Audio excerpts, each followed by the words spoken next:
completed 40 passes again. Hi, this is Mason. We have sort of a problem here. And you're watching the 315 with Brian Higgins Presents. You apparently didn't put one of the new cover sheets on your TPS reports. Transfer Portal Syracuse. You see, we're putting the cover sheets on all TPS reports now before they go out. With Brian Higgins and Jordan Capozzi. Did you see the memo about this? Capozzi. If you could just go ahead and make sure you do that from now on, that would be great. Capozzi. And I'll go ahead and make sure you get another copy of that memo. Capozzi. We need to talk about your TPS reports. With this week's TPS report. If you could go ahead and try to remember to do that from now on, that'd be great. Here's Brian and Jordan. All right. Oh, Mason, we're going to have to get you working on, like, you got my name good. That's all well and good. Capozzi seemed to be outside the realm of our guy Mason's abilities there. He's now the official voiceover guy of the entire 315 with Brian Higgins enterprise. Like, if it's on the air, there is Mason. Brian here, Jordan there. Jordan's having, like, upgrades, like, every single week. Like, he's going, cameras and microphones. He's got it all going on, Jordan. You're popping. It's great stuff here on a Thursday. Maybe we'll get a backdrop next time. Nope. The back, like, who needs the back? You have a lovely setting. Yeah. You don't need the setting. You're just looking at me. Yeah, I mean, who needs the background when the foreground is so delightful to have? But here we are, as you can see if you're watching. The hat. And yeah, like you gotta rock the unsponsored Leinenkugel hat. Leinenkugel. We got a thing right on the screen here where we can put your logo, but that costs a few bucks. But welcome in here on a Thursday night. I think this is impressive. We've done now 3 shows and we've done them all at either a different day or a different time. So I think we're on a really strong roll here. Here's the supposed plan going forward here, Jordan. I was busy last night, so we couldn't do it, but. Next week, it won't be on Wednesday either. There's an exhibition basketball game. I think the plan will be this. Wednesdays at 8 o'clock when there is no basketball game on a Wednesday. Thursdays at 8 o'clock when there is a basketball game on a Wednesday. And then sometimes there'll be a cat or a dog. You just that goes for any day or time. So that's the plan. Welcome in. You can see pinned to the top of the chat there is a link that if you would like to chime in out there and join the party. You can. I think, Jordan, I have even clicked the right button, so you'll be able to hear guests calling in today. But that'll be like a game type situation. Like we're just gonna wing it as we normally do. There's a cat. I'm thoroughly distracted right now. This is Grover, everybody. He has awful sports takes. He's a total square. All of his bets lose, and he thinks that Carmelo Anthony is playing for the team this year. Okay, well then maybe I'll ride with Grover. I kind of like the idea of Melo playing with the team. As you know, last time we threatened to name the show, and we had good on-air discussion at the end of the show. Our best ideas, as they so often do in the history of these shows, come like right after the show's over. So as it's right under Jordan right now, for those of you looking at your screen, we've named the show a Transfer Portal Syracuse. Why? Why not? It has Syracuse in the name. It has Transfer Portal in the name. We know we love our Portal Watch. TPS Reports amuse me because I love the movie Office Space. And both of us have recently entered the Transfer Portal, either for our own personal decision or not. So, we've got the whole business covered here. And now we got a name for a show. So I feel very good about that. Don't bury the lead, Brian. That's going to kill it with searching. Yeah. It's better. It's slightly less on the nose than when I just tried to put SEO in the title of the show. But like people search for Transfer Portal, people search for Syracuse, people search for all of that, and they're going to find us. And I think that, and then they'll be like, they're not talking about the Transfer Portal, but by then we'll have reeled them in, and that's our secret. That's our secret. Oh, just wait. That's the plan. We get them like right now. Yeah.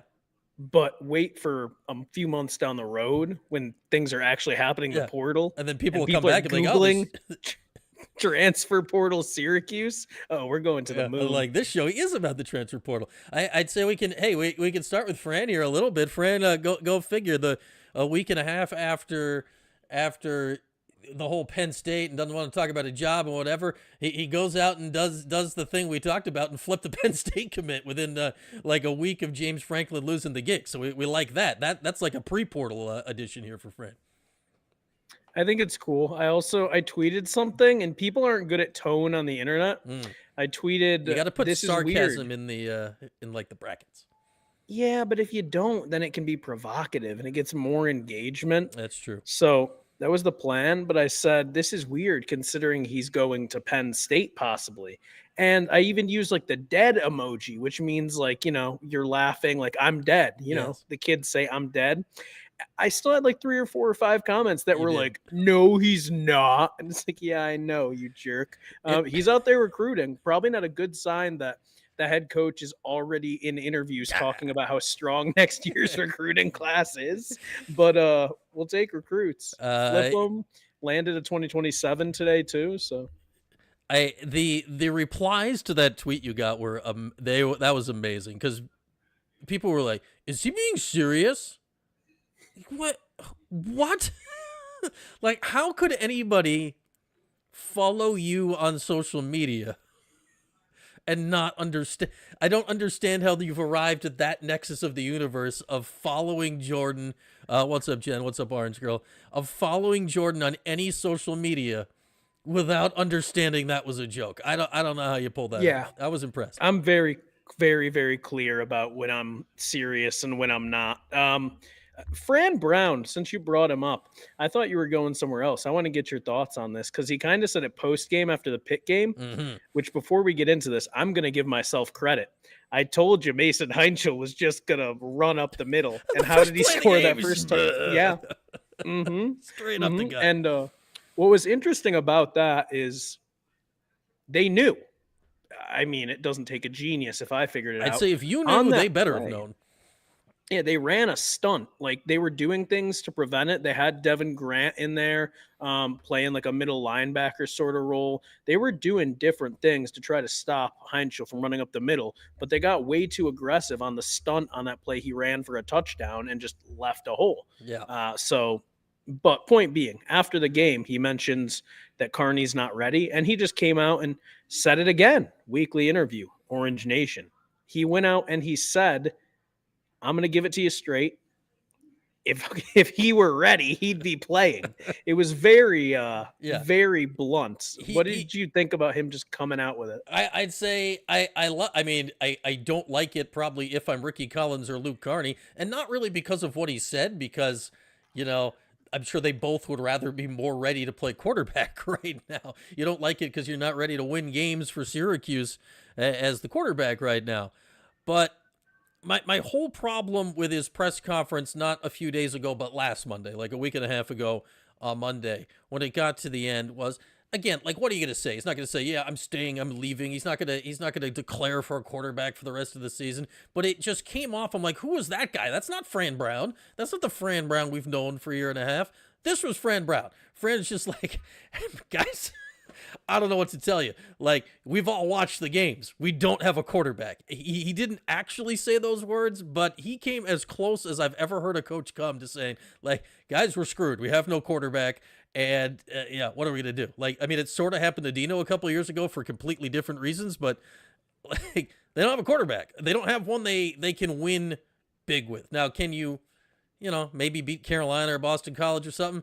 But, this is a really tough game this week. If you had Angeli and you were rolling down there, you'd feel all right about this. I mean, it'd still be a really tough game, but you'd be like, all right, we got a shot. Without that, you're like, oh, God, they're what? 7th? Uh-oh, this is a big problem this weekend. And what would you do? Because I don't know how you approach this if you're coach. Like, what would you do with this situation this week? I mean, he says that Ricky's getting better each week, right? He also said that Carney has some packages, which I think we saw what they trust Carney to do. Not 3rd and 9. Get him on the move. Yeah, right. But I liked what they were doing when they were having him roll out and basically giving him the option to either hit that little hitch on the sideline, or I assume he could have ran. I assume they told him if it's not there, just try to take off. Probably. I like that. Here's the thing about Georgia Tech. when Fran Brown said we're taking on the number 7 team in the country, I stopped and I was like, wow, they're the 7th team in the country. Like, they don't come off as this is a top 10 team. I don't know if that's unfair to say. I feel like they've gotten a lot of close wins. I feel like they've gotten a lot of wins where they didn't always play as well as they could have. I think I don't want to say beatable because I'm not predicting Syracuse to win. I would be surprised if they won, but I also think there's like more of a chance than there should be. Do you just run the Valari offense? I know Fran won't, but this is the game where if you're going to do something kooky, you're going to do it.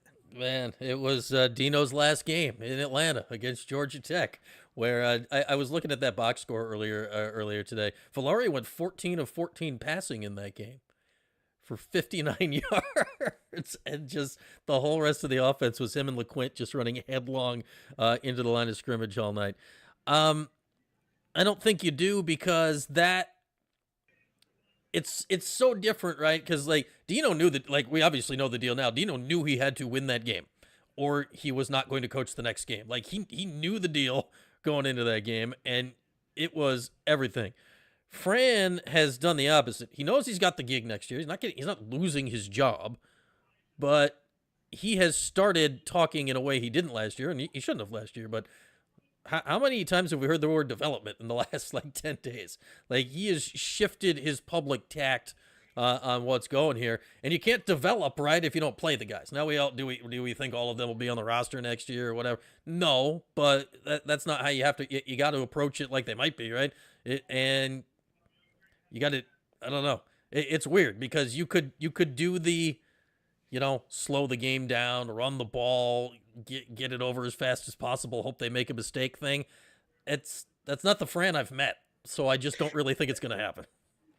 I guess. So I wish there were another game right now that wasn't to Georgia be trying Tech? to figure out what they're going to do. Well, so here's the thing. It was How about very Wagner? clear last week was the game where you had to win if you want to seriously be in bowl contention. Yeah. So at this point, you almost just keep doing what you're doing, and if you're going to get desperate, well, where do you sneak it in if you're going to try to get desperate? That's the thing. Right. Like, there's nowhere sneaking anything in. Like, it's how bad does Fran want to try to make a bowl game, and does he truly believe that Ricky throwing the ball around is better than them doing some crazy stuff? Man, their line hasn't been good, so maybe the crazy stuff won't work. I mean, you could argue Ricky throwing the ball around is crazy stuff, with what we've seen here the last few weeks. The dude's had 6 interceptions the last 2 games that are like a breath away from like 14. Like, it's been a shocking amount of INTs, and just like, you always go back to the McCord Pitt game last year, where it's just like, what? Like, he couldn't do that again if he tried. These, you're like, yeah, he could do it again if he tried, because he just doesn't seem to be aware of where the safeties are, because almost all of them are like 2 deep zone, safety just covering a half of the field, didn't see him, steps under it, picks it off. It's really simple stuff. Easy for me to say, nobody's running at me, but if we can identify it like that, like, I love Fran's answer at the postgame last week. I think you were there, one of the student reporters asked, I think, so have you thought about trying any like half-field reads or anything like that? Friends, like, what makes you think we're not doing that? Oh, like, that was my guy, Thomas Christopher from the League Winners. Have you thought about? Yeah, that's my guy. Okay. So like, they're trying, man. Like, they're trying. It's just not working. And Georgia Tech, Miami, Notre Dame. That's a tough trio on the road for this situation the rest of the way. At least the defense has figured it out. But I want to ask you, because Fran insists that Ricky's getting better, right? Yeah. I think we have now seen a couple times he looks good at the end of the game. I think it's in all of the games he's started, honestly. Yeah, once the game was over. Yeah. So do you think there's something at the end of the game that can actually be taken away and implemented and make him play well? Or do you think it's the most annoying thing in football to me which is when teams just play very generic, loose, conservative defense when they think the game's wrapped up, and inevitably just allow a lot of yards and points for no reason whatsoever. That's my lean. That's like my. I mean, for lack of anything else, like you're not going to blitz as much, or in those situations, you don't need to do anything crazy that's going to get your guys hurt. Like the game, that game was over less than 5 minutes into the second half, realistically, last week. I mean, it was somehow a game right up until they bungled the end of the first half, and then it was clearly not going to be a game once the third quarter got going, and then you just never had a chance to get back into it. So, yeah, is it potentially good for Ricky that you do at least see yourself making that throw, do something that works? Sure. But no. Is it like a sign of things to come? No, because it's also how the SMU game ended. And then he got picked on the third play of the next game. So, yeah, I'd say there was not any direct carryover literally a week ago when this happened, so I'm not really expecting it going into this game either. The only thing I can think of, and Fran did allude to it today, maybe he just needs to stop caring. I mean, maybe that's part of it, is when he's thrown so many picks, it's just like, to heck with it. When he got benched for part of a drive and it's like, to heck with it. Yeah. Can we just get that attitude? Because that is kind of how Kyle McCord played football the whole time. He did it very methodically. Yeah. But some of those throws, you're like, that's a to heck with it throw. That's a F it. Jackson Meeks is down there somewhere. like I want Ricky to be doing that. I'm Kyle McCord. The ball is getting there. Rest but of you all Ricky can put it there. Like at the end of the game, like Gill, one of them was PI. He could have caught it.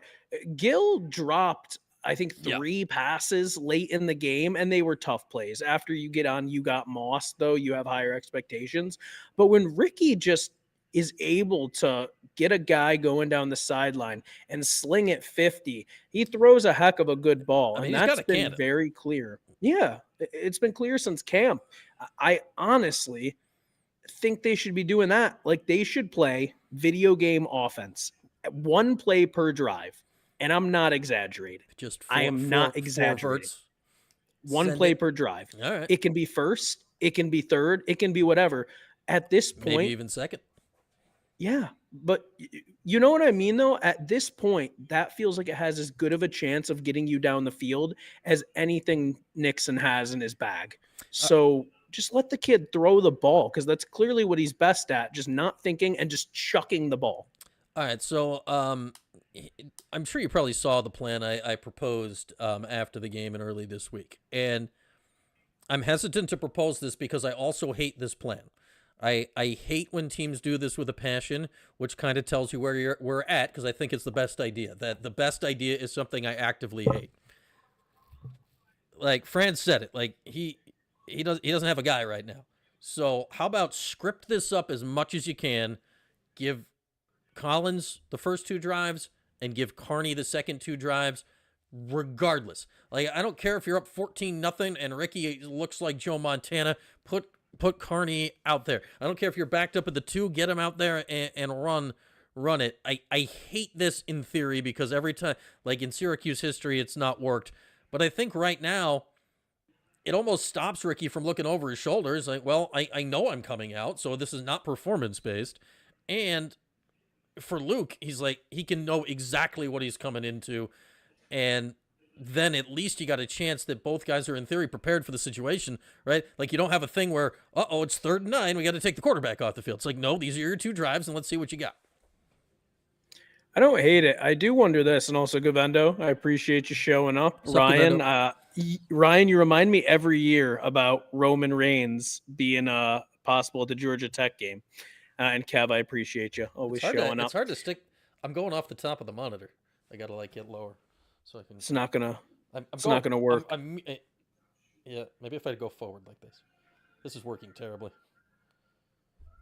It almost turns into a competition at that point if you do what you're saying. That's what it feels like. Well, I'd rather at least that feels at least like I am trying to turn it into a competition, but I'm trying to turn it into a fair competition where both guys are set up with the best Like, I'm trying to turn it into a competition where the stakes have been clearly set ahead of time, not one where they don't know how it's going to run. So, like, the first 4 drives of the game, you're probably into the second quarter. So it is a competition. And that's how it's like, hey, guys, this is a competition. Nobody's played well, but you're both going to get a fair chance. That's the way I would set it to them, because I'm sure there's a lot of, they're trying to build these guys up right behind the scenes. They have to be. So you don't want to tank them and ruin everything going forward. You got to be like, hey, we want to see what you both got. Let's hope you both play well. I mean, and that's kind of how I'd set it with them. So this is provocative. Do you think that the large amount of NIL money that Ricky got before Steve Angeli came to play has any impact on, like, you almost have to keep playing him, or it really, really turns into we wasted money donating for this guy? And I don't mean that in a rude way. Like, No, that it's sounds legit, really though. bad, but right? I mean, it's one thing for the guy to not do well when all these different local businesses and alum and people donated money to pay him to show up. It's a whole nother thing when he's so bad, you just concede and let a freshman who's not ready and is not making that much money play. Nobody would ever admit it. And I don't know if I actually believe it to be 100% true. I don't know how much it plays in, but I do wonder. Ricky Collins cost a pretty penny. I don't know. It's like you buy a shirt that's very expensive, right? And you might not like it, but you feel like you have to wear it at least a Like, few well, I times spent, because you paid for it. yeah, like the buttons are in a weird spot, but I did fork over. Yeah, it's weird because I I don't know if I don't know how many different sources specifically the Collins money came from. If it was like on this one, like, was it specifically the X group? Like, we'd all heard the stories with McCorder where the money was coming from, and obviously that was money well spent as far as how it went on the field. The thing I worry is more like, because wherever the money came from, they're clearly Syracuse fans with money that are aware he's not playing well. Like, they're not. You don't donate that kind of money and be delusional. Be like, why aren't you playing my guy? He's been great. The worry is now you're like, oh man, I got burnt on this one. Mm-hmm. Am I coming back around next year? Because So you almost got to hope he turns it around and plays a couple of good games at the end Yeah. of the year, so you can point and be like, he wasn't going to play this year, but we were paying for the future. You weren't buying, you were investing, and look at how Right. good he is now. Also, how much does it matter now that Angeli has extra time? The Yeah. whole thing is super weird. Because, like, if you're a donor, like, you're not the ones. I mean, some of them think they are. I don't get the sense the Syracuse major donors do this. Like, you are being told by Fran, essentially, like, hey, this is the guy we want to spend money on. Come with us on this journey. I think he's the guy that's going to help us win games.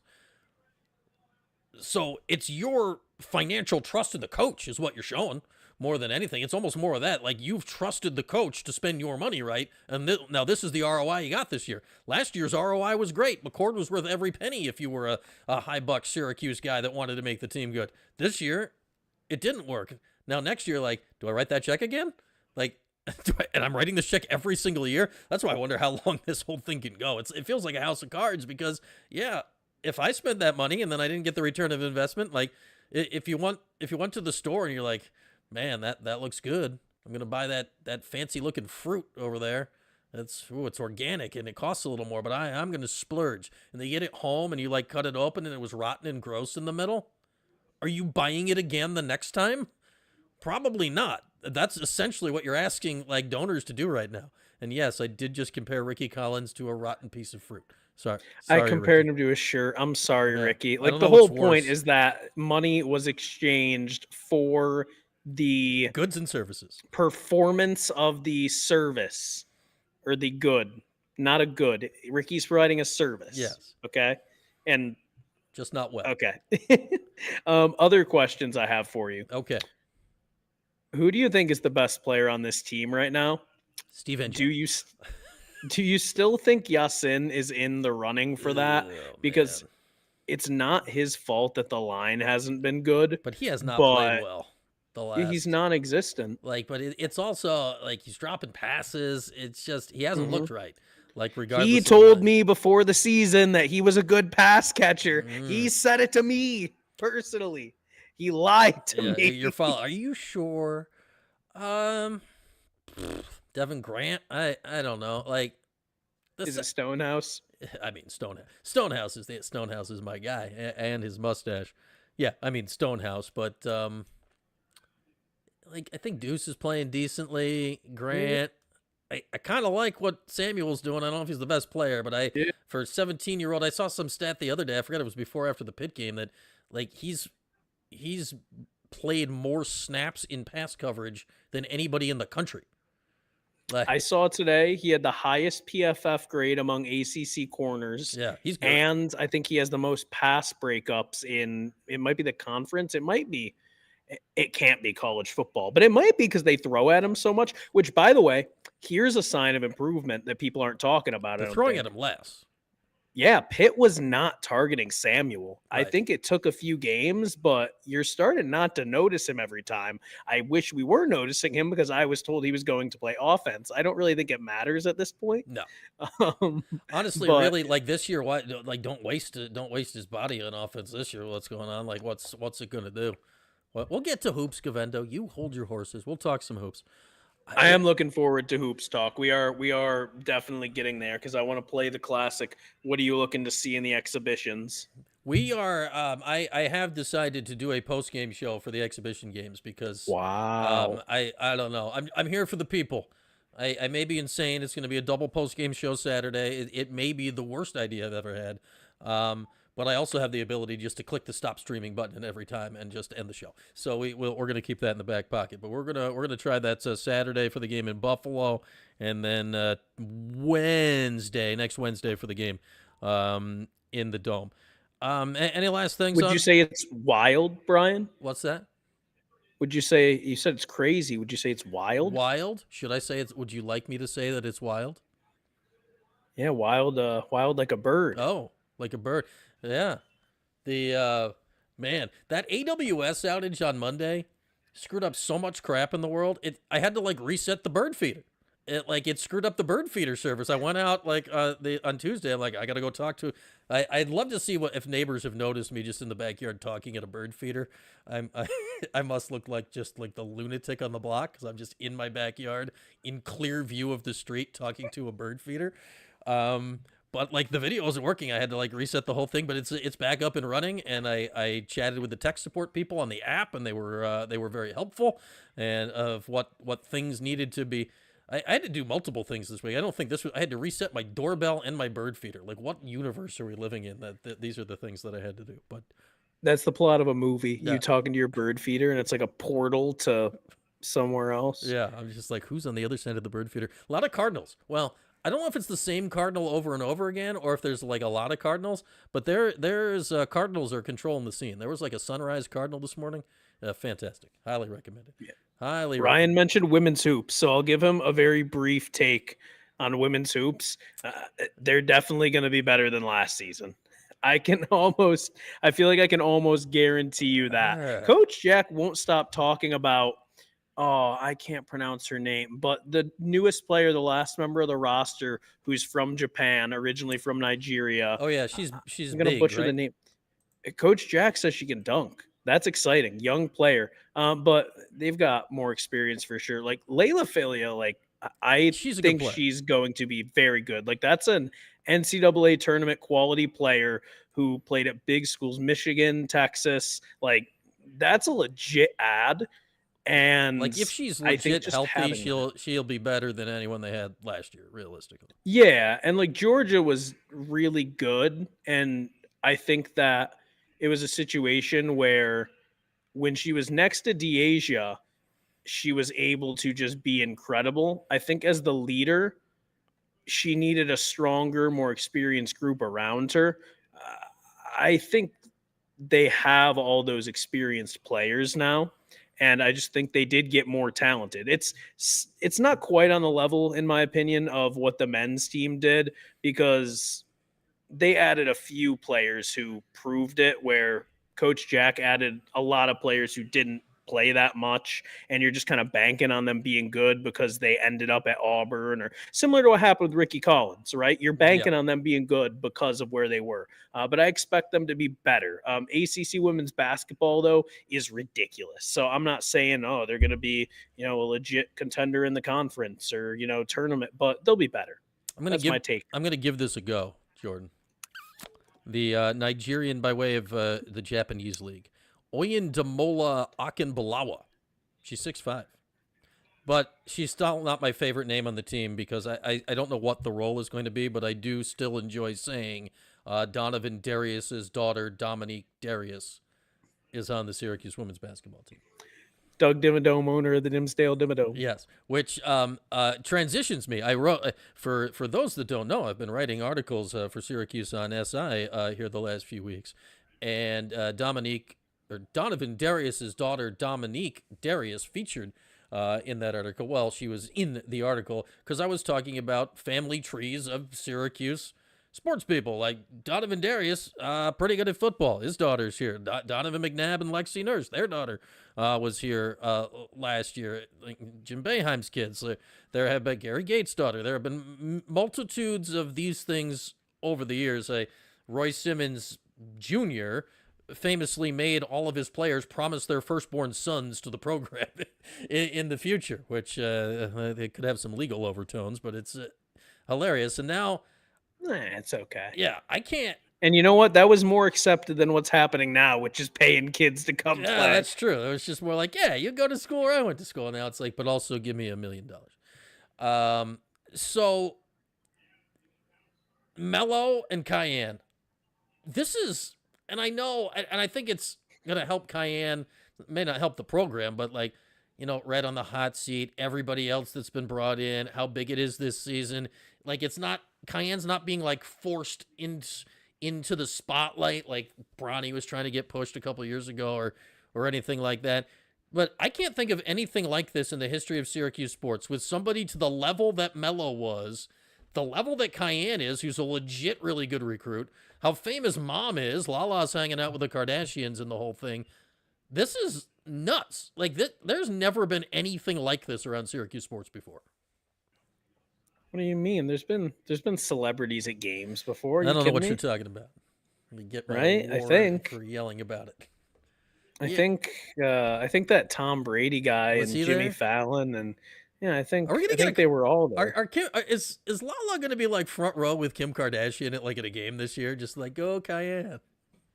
I think this could go both ways. Like, I don't know how they're going to do it. Melo can't just sit like in a seat, right? I'm fascinated. He's have they created every game? Like, have they created like a special like Melo sits here area? The Melo Dome. Like just like Melo's in a spot. Like, because I don't care. Like Melo deserves it. Like, and Melo's friendly. He's got the big smile, but it'll be very interested how they handle that. Will Melo be at every game? No, because he's got the role with NBC now. He's doing. I think he was on Tuesday night with their season opening coverage. He's working the NBC NBA coverage with Round Ball Rock back in all of our lives, with Tarico and the whole crew there. But like, he'll certainly be at more than 0 games. I imagine he'll be at a decent chunk. He certainly can afford to pop up whenever he feels like it. I don't know. He's not sitting in row 6, right? That would be bizarre. Like, is he going to go up in a box? Is he? I don't know what he's going to do, because Carmelo Anthony, like the second he steps foot in the dome, just everybody's head is going to turn to whatever he's doing, because there is not a person in Syracuse that doesn't love that dude. May I ask before we get back to Syracuse, but question in the chat from Forever Orange Girl. I saw the G League player coming back. I think he's going to Louisville. And what is it? Tom Izzo. He was like, I love my job. I don't respect my profession. How do we feel about that? Because I genuinely that's where I think I really draw the line. It's like, not, how do you not forfeit your amateur status? And I realize it's not really an amateurism thing anymore, because everyone's getting paid. True, but like, you've gone pro to some extent. Yeah, like, how can you I'd then say more than some extent? And it's not just that he went pro, and it's not like he went to the G League found himself completely out of his depth like 15 minutes in and was like, I have made a terrible mistake. He played in the G League, I think, for 3 years. Like that's a college career. Like, you don't now. Why do you get another one? Like, I don't understand why in the world he would then get to play in college basketball after 3 years. Now, like, am I all for, like, hey, you declare for the draft and you end up going undrafted and you're like, man, I've made a terrible mistake. I should be able to go back to school. Sure. I might even be able to half buy you come out after your freshman year, don't get drafted, spend a year in the G League, and you're like, man, that was dumb. Like, my gosh, I'm only I am 21. so sorry. Did Gadsden score? Ryan just said Gadsden scored the first touchdown. That was Gadsden? I looked away for a second. Was it OG? Live on the air? Watch party. Where's Aronde? Oh, there's our guy. Let's go. I said it on Twitter. I said he could very well score. Oh, man. Nice little route. Nice little throw by Herbert. Let's go. What did he do last week? He was like 9 catches for $170. That's crazy. He's a rookie 5th rounder. Oh, man. Get it, Gadsden. That is new. That is life for the show. We love it. Good for you, Aronde. Good for him. Good for him. There's a guy, like, I am, especially where he landed. Like, what? It couldn't have been a better spot. They don't have a tight end. They have a coach that loves the tight end. They got a great quarterback. Well coached, the whole thing. I am 0% surprised that Aronde Gadsden is succeeding. Like, negative percentage surprised that he's succeeding. Yeah. But yeah, back to the G League. I completely agree with you. And, like, what's stopping besides the money, but why can't an NBA guy who just gets, You're like, I'm not good at this anymore. He's like the 12th guy and he's not playing, and he only played like a year or something of college, and it's like, oh, I want to go back. They'd pay me a lot of money. Like, I don't like, when do we stop? Like, I'm all for, free, like, as much as I hate people transferring all over hell and gone all the time, I'm all for freedom of movement and getting to do it. I don't know if there needs to be an age limit or something, but like, if you have done the thing as a job for 3 years, you don't go back to college to do it again. Like, if you go back to college, like in other jobs, it's to go to grad school to learn something more, not to go play at a lower, not to learn something less about, like, you don't then go back and get your undergrad. That's not, you don't work on your grad degree and then loop backwards in the other direction. There's got to be something that makes sense. And now the NCAA is running so scared on all this stuff. They're like, what? Somebody got a lawyer? Yeah, sure. Go play. Yeah, get on the court. Somehow Eddie didn't get that extra year. No, I'd love to know how, how did it even occur to a guy that played in the G League for 3 years that this might be a thing? That wouldn't have never occurred to me. Like, man, I might need to go back to college to get my degree. They're like, well, you could also play. All right. Play some college tennis somewhere. Yeah. So, yeah. Get a little shoulders a little sore. I don't know how much. I messed up my shoulder. I'm not gonna lie. We'll skip past that though. So the exhibition games, Brian, you're doing a post game show. So what are you gonna be see how long it lasts keyed in on? Cayenne. What do you want to see? I want to see Cayenne. I want to see what it like. I want to see what Cayenne looks like on the court. I want to see that. I want to see Sadiq because somebody. I said, like, Cayenne's the most hyped Syracuse recruit in a long time, like, really saw this, emphasizing height. And somebody's like, he's not even the most hyped guy in the own class. No, he's not the highest ranked guy in the class. He's the most hyped guy. Like, Sadiq White does not have the hype that Cayenne Anthony has. He might be a better player. I'm intrigued to see, like, what does he look like, especially with Sadiq, with the skill set we're told he has. I need to see him just moving around the court. Like, is it fluid? Is he just all over the lot? Can he be a defensive presence? And I want to see if they tell me these guys can shoot now. We've been told that before. Now, the stats in theory are backing it up this time that Nate Kings can shoot. Nate George can at least shoot a little bit. J.J. Starling now in theory will have to shoot less when he's not very good at that from the outside. I want to see if Donnie Freeman, there was an article, what was it, Mike Adana, I think, yesterday had an article about the new strength coach, and Donnie was quoted. It said he's added like 15, 20 pounds of muscle. I'm like, oh, all right, I want to see what that looks like. So, yeah, I think just the curiosity of Cayenne. Again, it's an exhibition game. It's hard to judge the rotation because that's just not how Red does. exhibition games so far. So I want to see Cayenne. I want to see if Donnie looks like he's ready to be the dude, and I want to see if the rest of them can shoot. I think is the main thing for Saturday, and then this upcoming Wednesday. It might be a rotator cuff, Kev. You might be right. You might have an impingement. Gavendo brings up Autry. I kind of want to see, as you said, I want to see what Autry, just what his energy's like and how he interacts with the team and just what everything looks like. But here's the thing about Cayenne, right? I did say I think he's going to be a key to this team. Like, how ready is he? How good is he? Mm-hmm. That being said, we've all, if you've just been on social media, seen enough of what his brand of basketball and what his play style looks like. Yeah. I think it will have to change for him to do what Autry wants to do a bit. Probably. But I think I know at least this year.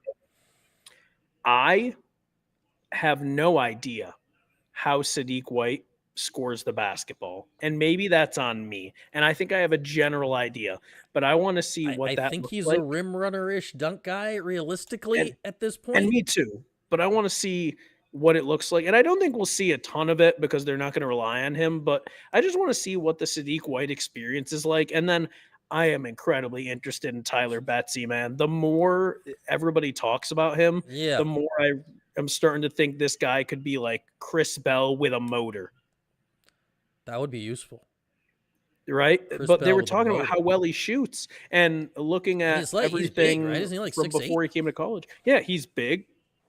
He's supposedly a really good shooter. I think if I recall, I think the percentage at Cincinnati was underwhelming, but everything said he came into college to be a good shooter. Someone can check me on that if they want. It was either the percentage was underwhelming or he didn't shoot a lot of them. I believe he was like 32% at Cincy. It was a long weekend. Tyler Betsy. I'm feeling like a 32%, yeah, but right. A former top 50 high school recruit.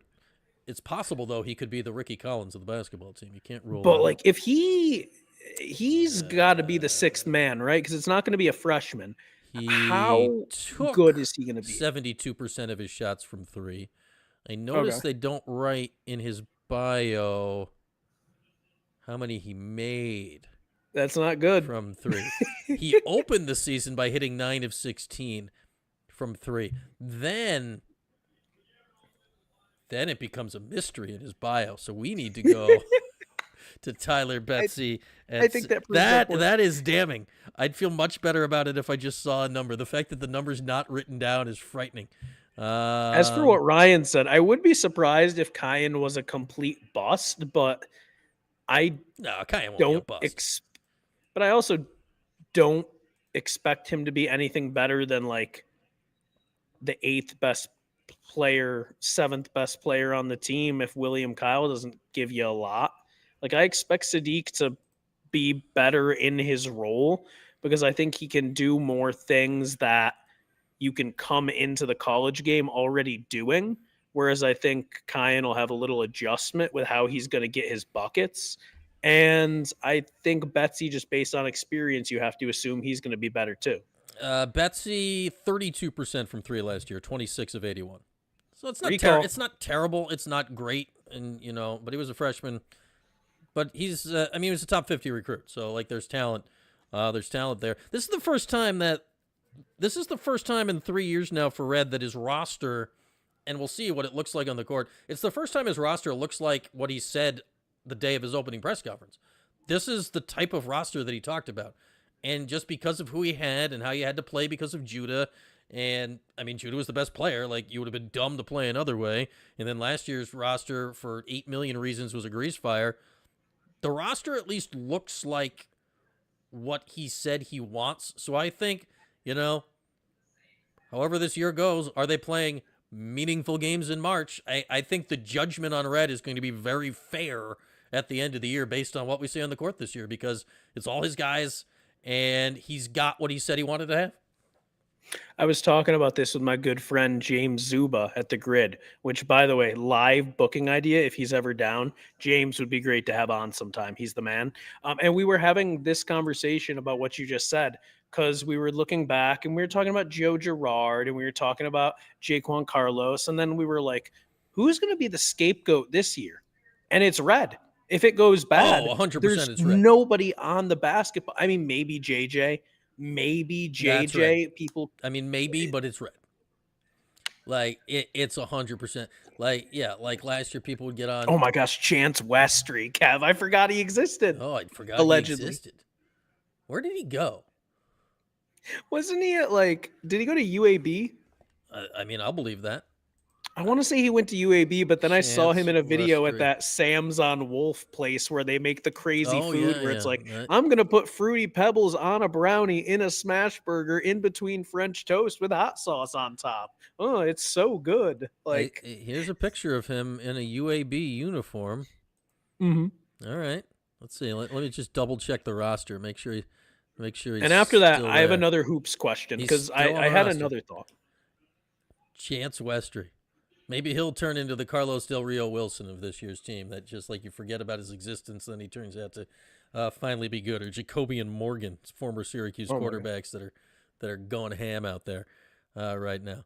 Yeah, I'd say another hoops question. Like in other years, Jordan. Before we get to the other hoops question, to your point about like a scapegoat, and this is why it might be a little easier on Cayenne this year. Like if it was a different year, like if Bam was the coach or whatever.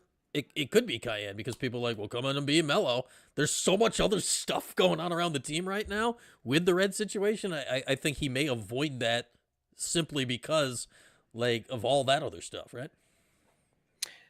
Yeah, I would say so. And also, I don't think you can blame it on a freshman. Like if Donnie, although for a while people were kind of turning on Donnie last year, and then he got hurt, and it was like, oh wow, like this is what it looks like without him. Oh no.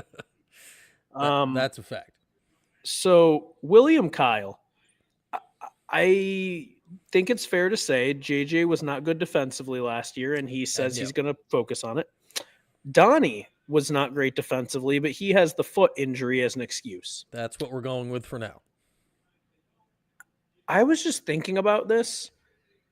William Kyle, he might make or break the season, as scary as that sounds, because I was just thinking about how this defense looks today, and I think it's going to be a lot of William Kyle running around like a madman on the back line. Like he's going to be expected to be helping on everybody, to be making rotations before they even happen, to be defending dudes that are way bigger than him, to be getting the ball and, starting off the fast break if they're running. I was just imagining what this defense looks like and how William Kyle plays into it. And the more I think about it, I think they're going to expect him to be an absolute madman defensively. I'm intrigued to see how they handle that because it feels like Kyle will be the starter at center. I think we're sleeping a bit on like Ibrahim Soare, the other Georgia Tech transfer. I think he's. Are we? I think he's part of the deal. I think he's part of the deal. Like, are they going to be? He's part good? of the Nate George deal. Yeah. He's part of the Nate George coming. Well, that's a deal. That's part of a deal. But I think those two, and this is where we get back to Sadiq. Like, can those three guys guard the rim in whatever combination it has to be? Because last year, Syracuse did not seem to be aware that was like an option. Like that was not an available option to the team last year to stop people from going to the rim. Sadiq's listed at 6'9", 195. I mean, that's not a prototypical like rim defender. They got Donnie listed 6'9", 205. That might be a little under his current weight going by what he said. I think he's taller too in the weight room. Suarez listed at 6'9", 225. He's going to be the bulk guy in there if it comes to that. And Kyle's listed at, well, I'm actually surprised he's listed at less weight than Kyle. Kyle's listed at 6'9", 230. So you've got a variety of options, but it's topping out at 6'9". Like the freshman they brought in late, Cheffing DeWara, I mean, he's a 7-footer, but like if that guy plays, you got problems. Like that's a bad situation. So can a bunch of 6'9" guys guard the rim? I need to see Donnie next to Ibrahim Soare. Yeah, can they all go back to asked back? Donnie once. I got the opportunity once at a local eatery. Mm-hmm. I mean, they make food there, so we'll call it a local eatery. Sure. And I was feeling very outgoing that day, Okay. At an eatery. That evening. Yes. Yes, very outgoing at an establishment with food where Donnie was there with some other basketball players. Right. And I asked him, I was like, Donnie, be real with me. You're not 6'9", and he swore he was. He swore he was. I'm telling you, I'm excited to see Donnie next to Soiree, especially if Donnie put on weight. Maybe he's 6'9" in socks, and the rest of them are 6'9" in shoes. Maybe that's. I'm telling you, I think he's like closer to 7 foot than he is 6'9". Like he's big. I still think in many ways, like, and I thought this last year in a lot of ways, he's the key to the year. Like, if Donnie Freeman was healthy last year, I'm not saying they would have made the tournament, but man, it wouldn't have just gone totally implodo. I don't think like it did. If Donnie makes a reasonable step, I'm not so crazy. Like, all right, can he be more consistent from the outside? Can he have anything that resembles a 3-point shot that you at least have to respect? And is he willing to do work inside? Like, you're telling me that can't be 18 and 20 and 10? Like, I don't know if he's going to do it, but I think that's a reasonable step. And if he can do that, that's a pretty good thing to build around. Now it's not all landing on JJ. Now you don't have to worry about if the freshmen are delivering every game. Like, if you're game planning against Syracuse, you actually have a tough job. Where last year you were just like, all right, let's run a billion guys at JJ till he gets tired and gets annoyed and turns the ball over or misses a heave, and that's it. Like, I kind of like. I think it lands on him again. I think it lands on him. Yeah. Hopefully he's healthy. And we're putting a lot on it that it was the injury last year. For now, I'm willing to believe that. And I hope we're right. I hope he's healthy, and I hope it was the injury that was holding him back in a lot of ways. That starting lineup should be able to get you enough points to stay in a basketball game. It's all just going to come down to what else you're getting. You should be able to get every game. Like, that starting lineup should average a combined 60 bare minimum, just them. I don't want to say bare minimum, but you're thinking, right? Like JJ, Donnie, there's no reason they both can't be close to 20. We know they won't, but they're both that type of guy when they're playing well. Say it adds up to 35, right? Yeah. That's reasonable. Nate, you should be able to get 20 from the Nates combined, you would hope, right? There's 55. Yeah, and I don't know what William Kyle's going to do, but he's going to be running. He can get 5. Yeah, I mean, he should be able to. So it's just, what are you going to get from Sadiq, Kai, and Tyler Betsy? And maybe even Luke Fennell. Fennell? Is it just straight Fennell? Yeah. Is he a thing? I think it's Fennell. Is he a thing that gets pickled on cooking competitions? I'm intrigued by him. I'll talk about that. Like, I'd say exhibition things I didn't. Like, he's in theory a 6'6" point guard who can shoot. That's what we're told. I've never seen him play real basketball. He's played international competition, clips or whatever, but it's like, okay, whatever. Wasn't he like on the Australia U21 team or something like that? Like, he should be all good. See you, Kev. Good night. Hope your shoulder feels better. I don't know, like, because if he's like that could be the mysterious answer we're really not factoring. Like, there is a world. And I have no idea. There's a world he's the best freshman this year. Like, I'm not predicting it, but I'd say if that's the way the season plays out, like, if he's actually a 6'6" point guard who can actually shoot and handle the ball, and he's played international ball, okay, there's a chance that's more than what Guyan and Sadiq can deliver right off there. Like, I got to see him. I got to see his frame. I got to see what he looks like. But I know he's got a sweet mullet. That counts for something. I mean, the sweet mullet is bonus points right off the drop. Like, the fact that he has sweet mullet is huge, I think, for his chances of success this year. I would completely agree. As Jordan goes, like, evil, he's going Dr. Evil stroking the cat. I'm just being. I've given up at this point. $1 million. Hey, a guy on my fantasy team scored. Is that more important than Gadsden? Vidal. We're just gonna hold him like a baby. Who is it? Oh, Vidal. That Vidal guy who definitely has a first name. Starts with a K. Kamani. I'll believe you. But yeah, with basketball, we're just like, we're not going to learn anything from the exhibition, except really we're going to learn these guys who we haven't seen play. And if you have, I respect it. Good job scouring YouTube. Maybe in a past life I would have. I haven't gone quite that far for all of them. We're going to maybe figure out, okay, what can they do? And that's valuable. Yeah. And again, you got to chalk it up. You take it with a grain of salt. Like, a guy like Fennell, I just need to see him on the court. Like, They tell me he's a 6'6" dude. I need to see him stand. Much like you want to see all the 6'9" guys go back to back, I want to see this guy out there. All right, are you taller than Cayenne?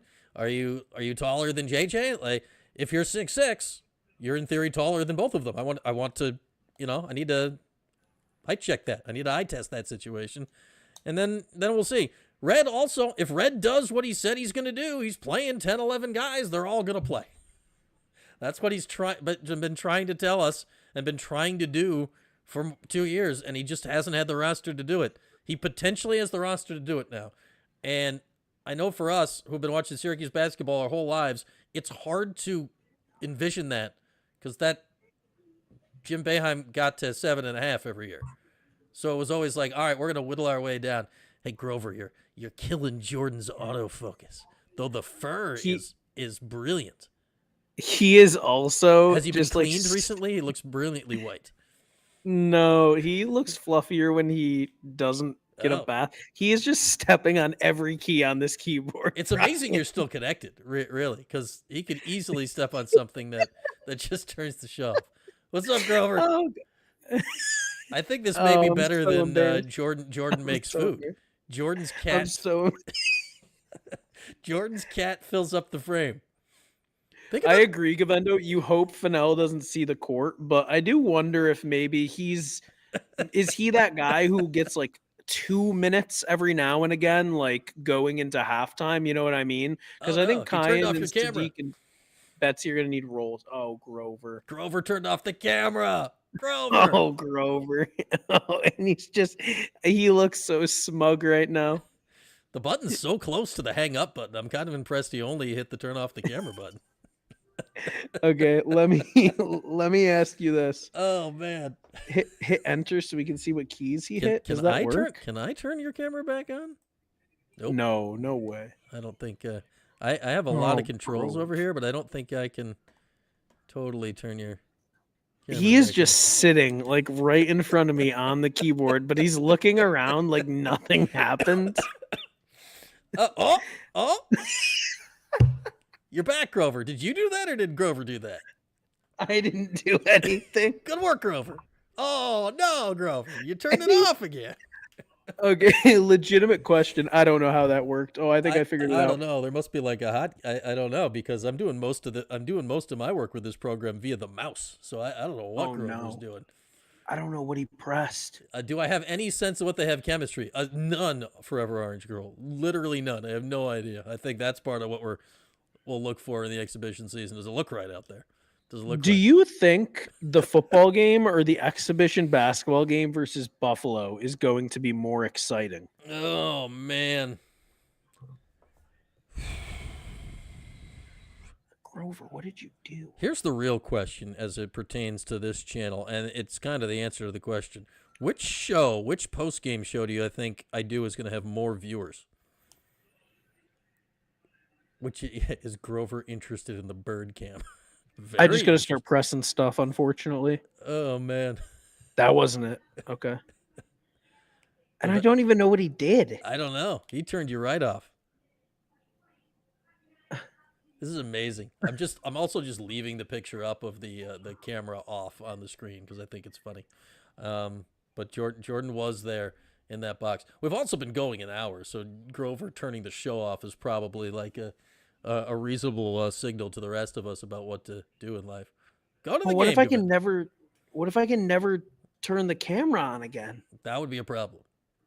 That would be a dramatic end to TPS after report. He was near the mic. Oh. Okay. Oh, the mic's there. Jordan's talking. Welcome to the Tech Support Hour in the 315, where Jordan's camera is off, and we don't know why. Well, we do know why. His cat turned it off. I'm just going to have to figure this out at some point. Print screen? How about print screen? Nope. Yeah, I don't know if that's going to turn camera on. Nope. Okay. Ryan Mullen said enter. Nope. Mm-hmm. But was he only on the keyboard? Just start. Yeah. Did he sit on your shift key? Did he turn on sticky keys? I don't think so. He turned it on and off. All right, we just might have to. This is a great moment in show history. The people that are listening back to this tomorrow, like on the podcast, are going to be so confused to what's going on right now. Oh no, I think we're telling them straightforward Yeah. what's happening. I Like, think they're gonna know. Jordan, for you podcast listeners that have stuck with us for an hour after the fact, Jordan right now is just a black box on the screen with a picture of a camera and a line through that camera. That is Jordan, because his cat Grover tap danced across the keyboard. Okay, hold on. Wait, it Ryan does wants say to know if you have a F12. camera button. It does say F12, which is the random one I pressed. F12. It wasn't the Windows F12. Okay, Control F12. Control F12. FN F12. He's functioning the F12.